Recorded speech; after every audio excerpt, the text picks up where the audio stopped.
les saints l'avaient choisie pour être mère du Sauveur.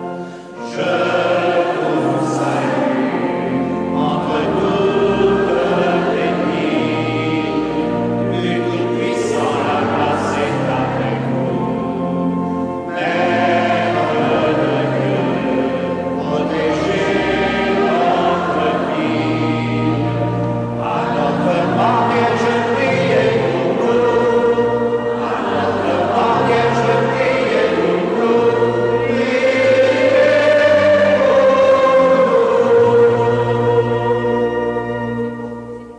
Voici lui répondit Marie, l'humble servante du Seigneur. Sa volonté soit accomplie, daigne venir au Rédempteur.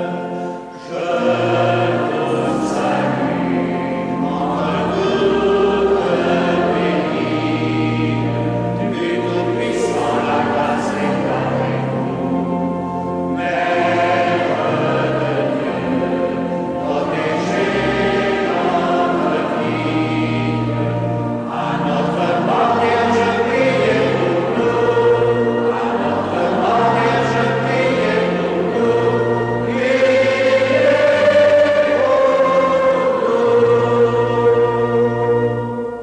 Qui vit dans le trône de sa gloire, ainsi le Verbe s'est fait chair, et pour victime expiatoire, au sein du monde il s'est offert.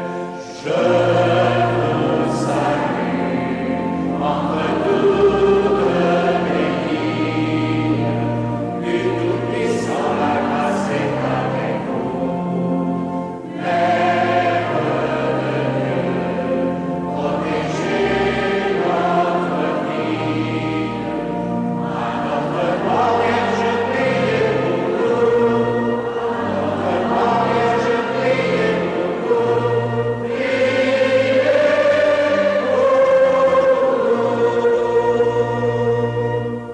Priez pour nous, divine Mère, priez sans cesse votre Fils, que nous soyons sur cette terre, dignes du ciel qu'il a promis.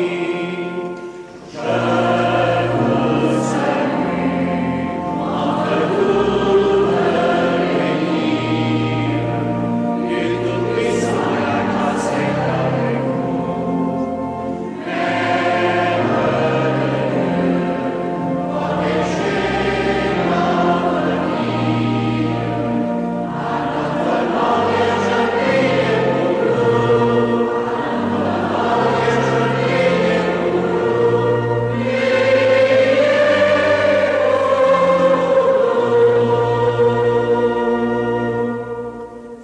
Répands, Seigneur, ton esprit dans nos cœurs. Nous avons connu par la voix de l'ange la venue dans notre chair de ton Fils Jésus. Conduis-nous par sa passion et par sa croix jusqu'à la gloire de la résurrection. Nous te le demandons par Jésus le Christ, notre Seigneur. Amen. Récit de l'apparition du 19 septembre 1846. Nous sommes le samedi 19 septembre 1846, veille de la fête de Notre-Dame des Douleurs. Vers 15 heures, sur la montagne de la Salette, à 1800 mètres d'altitude. Une belle dame apparaît aux yeux émerveillés de Maximin Giraud et de Mélanie Calvat. Les deux enfants, dont l'un a 11 ans révolus et l'autre près de 15, sont tous deux de corps et ont en commun qu'ils sont de pauvres bergers ignorants. Les deux enfants se connaissent à peine, Maximin ne rencontre Mélanie pour la première fois que le jeudi 17 septembre au soir. Le lendemain, il s'occupe surtout à mettre des pierres les unes sur les autres pour faire des petits paradis ornés de fleurs alpestres, et c'est là que la belle dame va s'asseoir. Le 19, il se retrouve au même endroit, c'est-à-dire au mont sous les Besses, avec leurs petits troupeaux. Vers midi, au son de l'Angélus, ils mènent boire leurs vaches à la fontaine des bêtes. Puis, ils remontent jusque dans le vallon où coule la Sésia, qui est alimentée par la fontaine des hommes, située un peu plus haut. Et près de la petite fontaine, alors tarie, ils prennent leur frugal repas et, contrairement à leur habitude, s'endorment sur le gazon à quelque distance l'un de l'autre. Vers 14h30, Mélanie se réveille, la première, et réveille Maximin. Tous deux gravissent le plateau qui domine le ravin et une fois sur le collet, ils aperçoivent leurs vaches couchées sur le versant du Gargas. Ils redescendent, tranquillisés, lorsque Mélanie pousse un grand cri à la vue d'un globe de lumière qui rayonne et dont l'éclat emplit tout le vallon. Maximin court et, devant l'effroi de sa petite compagne qui a laissé choir sa houlette, « Garde ton bâton, lui dit-il. S'il nous fait quelque mal, je lui jeterai un coup. » À ce moment, la clarté mystérieuse s'entr'ouvre et une belle dame apparaît, assise sur les pierres superposées, dans l'attitude d'une inconsolable affliction, la tête dans ses mains et les coudes sur ses genoux. Bientôt, elle se lève de son siège rustique, puis, interpellant les petits pâtres et faisant quelques pas vers eux, elle leur dit « Avancez, mes enfants, n'ayez pas peur. Je suis ici pour vous conter une grande nouvelle. » Rassurés, ils descendent jusque dans le ravin et s'approchent de la belle dame qu'ils peuvent contempler à leur aise. Coiffure brillante, avec un diadème de rayons et une couronne de roses, fichu blanc jeté sur les épaules et croisé autour de la ceinture, avec une guirlande de roses pour bordure. Robe de lumière, toute blanche avec paillettes d'or. Sur la poitrine, et plutôt à l'intérieur, un crucifix avec tenaille et marteau, qui tiennent sans rien pour les attacher. Mais pour soutenir la croix et son Christ, il y a une petite chaîne passée autour du cou. Puis une seconde chaîne, en forme de galon et sans anneau, semble de son poids très lourd écraser les épaules comme pour symboliser le fardeau de nos péchés. Enfin, un tablier jaune d'or, humble livrée de la servante du Seigneur, et des souliers blancs avec boucles d'or et touffes de roses. Le visage était divinement beau, mais empreint d'une profonde tristesse. Maximin n'en voit que le front et le menton. Le reste est trop éblouissant, tandis que Mélanie peut contempler la physionomie tout entière. Comment, demande-t-on plus tard à Maximin, comment se fait-il que vous n'ayez pas pu voir la figure de la Sainte Vierge, puisque Mélanie l'a vue? Je ne sais pas, moi. Je n'étais peut-être pas assez sage. Mélanie était donc plus sage que vous? Dieu le sait. Peut-être Mélanie avait besoin d'être convertie, je ne sais pas. Cette boutade inoffensive laisse entendre que Maximin enviait un peu Mélanie, plus favorisée que lui. Il a pourtant deviné, à l'accent désolé de la foi, qu'il s'agit d'une âme affligée, d'une maman que ses enfants ont battue et qui s'est sauvée dans la montagne pour pleurer à son aise. Mélanie voit aussi des larmes qui tombent des yeux de la Sainte Vierge pour s'évanouir dans la lumière comme des étincelles de feu. De plus, elle observe non seulement que les mains sont croisées l'une sur l'autre dans les manches de la robe, mais que les oreilles aussi sont cachées, comme les cheveux, sous une sorte de coiffe ou de bandeau. Si mon peuple ne veut pas se soumettre, je suis forcé de laisser aller le bras de mon fils.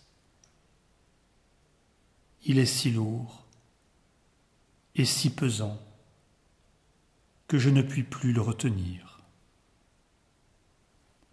Depuis le temps que je souffre pour vous, si je veux que mon fils ne vous abandonne pas, je suis chargé de le prier sans cesse pour vous. Et vous autres, vous n'en faites pas cas. Vous aurez beau prier, beau faire, jamais vous ne pourrez récompenser la peine que j'ai prise pour vous. Je vous ai donné 6 jours pour travailler. Je me suis réservé le 7e, et on ne me veut pas me l'accorder. C'est ça qui appesantit tant le bras de mon fils. Ceux qui conduisent des charrettes ne savent pas jurer sans mettre le nom de mon fils. Ce sont les 2 choses qui appesantissent tant le bras de mon fils. Si la récolte se gâte, ce n'est rien qu'à cause de vous autres. Je vous l'ai fait savoir l'année dernière par les pommes de terre. Vous n'en avez pas fait cas. C'est au contraire, quand vous en trouviez de gâtés, vous juriez, vous mettiez le nom de mon fils. Elles vont continuer à pourrir. Et à Noël, il n'y en aura plus. À cet endroit du discours, Mélanie regarde Maximin comme pour lui demander ce que signifient les paroles de la belle dame. Mais la Sainte Vierge leur dit aussitôt « Ah, vous ne comprenez pas le français, mes enfants. Je vais vous le dire autrement. » Elle reprend alors en patois de cor. Puis, elle poursuit son discours dans le même dialecte populaire. Si vous avez du blé, il ne faut pas le semer. Tout ce que vous sèmerez, les bêtes le mangeront. Et ce qui viendra tombera en poussière quand vous le battrez. Il viendra une grande famine. Avant que la famine vienne, les enfants au-dessous de 7 ans prendront un tremblement et mourront entre les bras des personnes qui les tiendront. Les autres feront pénitence par la famine. Les noix deviendront mauvaises et les raisins pourriront. Après ces mots, la Sainte Vierge continue de parler, mais tout en voyant le mouvement de ses lèvres, Mélanie ne l'entend plus. Maximin reçoit un secret. Bientôt après, la belle dame confie aussi à Mélanie un secret et Maximin cesse de l'entendre parler. La Sainte Vierge continue ensuite son discours de manière à être entendue des 2 bergers en leur disant « S'ils se convertissent, les pierres et les rochers se changeront en monceaux de blé, et les pommes de terre seront ensemencées par les terres. Faites-vous bien votre prière, mes enfants ? Leur demanda-t-elle ensuite. Et les enfants répondent « Pas guère, madame. » Ah, mes enfants, Il faut bien la faire soir et matin. Quand vous ne pourrez pas mieux faire, dites seulement un pater et un Ave Maria. Quand vous aurez le temps, il faut en dire davantage. Il ne va que quelques femmes un peu âgées à la messe. Les autres travaillent tout l'été, le dimanche. Et l'hiver, quand ils ne savent que faire, ils ne vont à la messe que pour se moquer de la religion. Le carême, ils vont à la boucherie comme des chiens. Puis la Sainte Vierge ajouta : « N'avez-vous jamais vu du blé gâté, mes enfants ?» Tous deux répondirent : « Oh non, madame. » Alors elle dit à Maximin : « Mais toi, mon enfant, tu dois bien en avoir vu une fois vers la terre du coin avec ton père. Le maître de la pièce a dit à ton père : « Venez voir comme mon blé se gâte. » Vous y allâtes tous les deux. Ton père prit 2 ou 3 épis dans sa main, les froissa, et tout tomba en poussière. Puis, quand vous reveniez, et n'étiez plus qu'à une demi-heure de corps, ton père te donna un morceau de pain en te disant : « Tiens, mon enfant, mange encore du pain cette année, car je ne sais pas qui en mangera l'année prochaine, si le blé continue encore à se gâter comme ça. » Et Maximin répond : « C'est bien vrai, madame, je ne me le rappelais pas. » La Sainte Vierge termina son discours par ces paroles prononcées en français : « Eh bien, mes enfants, vous le ferez passer à tout mon peuple. » Laissant les bergers, elle traverse le torrent de la Sésia et sans se retourner vers eux, elle dit une seconde fois : « Eh bien, mes enfants, vous le ferez passer à tout mon peuple. » Puis elle se dirige vers le plateau d'où elle s'élève au-dessus de la terre pour regagner ensuite les hauteurs sereines du firmament et du paradis. L'eau de la petite fontaine s'est remise à couler. Le soir, lorsque le soleil fut sur son déclin, Maximin et Mélanie s'empressent de rentrer avec leurs troupeaux au village des Ablandins et racontent à leur maître tout ce qu'ils ont vu et entendu sur la montagne. Le 19 septembre 1851, Monseigneur Bruyard, évêque de Grenoble, publie un mandement destiné à être lu dans toutes les paroisses du diocèse où il proclame l'authenticité de l'apparition. Nous jugeons que l'apparition de la Sainte Vierge à Debergers, le 19 septembre 1846, sur une montagne des Alpes, située dans la paroisse de la Salette, de l'archiprêtrie de Corps, porte en elle-même tous les caractères de la vérité et que les fidèles sont fondés à la croire indubitable et certaine.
Mon âme exalte le Seigneur,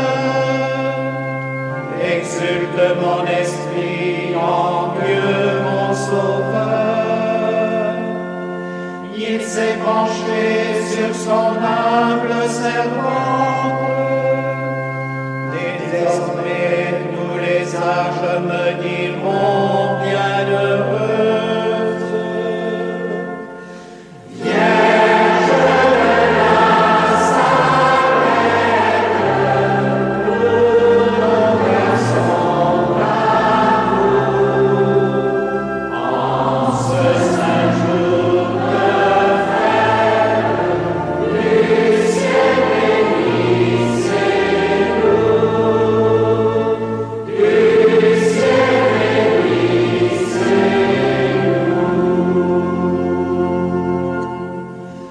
Le puissant fit pour moi des merveilles, saint est son nom, son amour s'étend d'âge en âge sur ceux qui le craignent. Vierge de Nazareth, pour nos garçons d'amour, en ce saint jour de fête, du ciel bénissez-nous, du ciel bénissez-nous.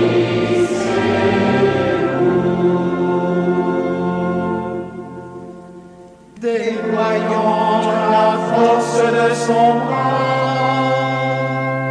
il disperse les superbes, il renverse les puissants de leur trône, il élève les humbles. Vierge de Nazareth, pour nos garçons d'amour, en ce saint jour de fête, du ciel bénissez-nous, du ciel bénissez-nous.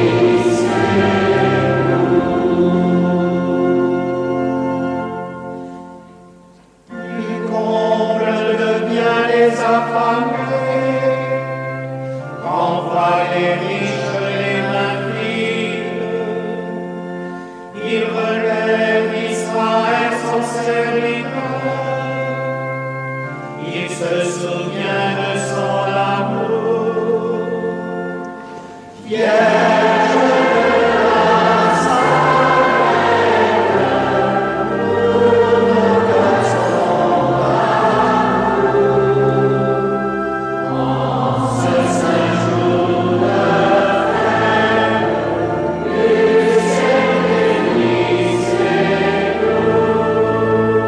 du ciel bénissez-nous.